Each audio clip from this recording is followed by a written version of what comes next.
Hi guys, welcome to this new video tutorial. In this video I will show you how you could easily download Windows 11. Unfortunately Windows 11 comes only under 64-bit and there is no 32-bit anymore.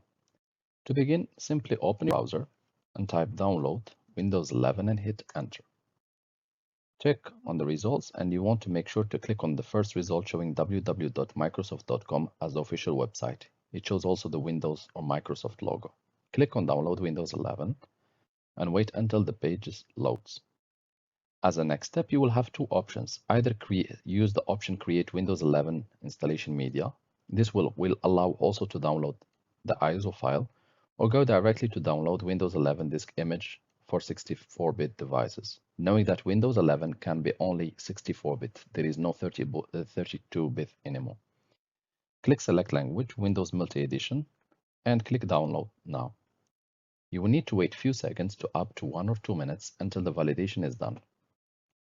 Scroll down and click Select the product language. Here you need to choose the language which you would like to use. So I will choose French and we can click Confirm. Again, it will be validating the request and you will need to wait up to 1 minute as a maximum time.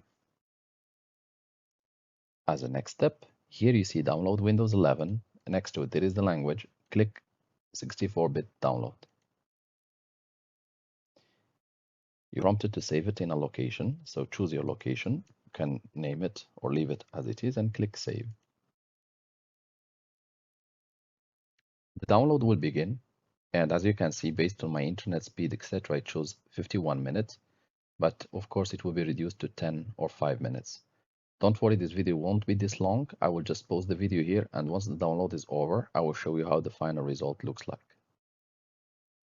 So guys, once the download is completed, it will take a few minutes, up to 5-6 minutes based on how fast is your computer and how fast is your internet. You can go ahead and close the browser, open the file or the location where you have saved it, and there you will see your Windows 11 saved and ready to be used as an ISO file. Thank you guys for watching and talk to you soon in a new video tutorial.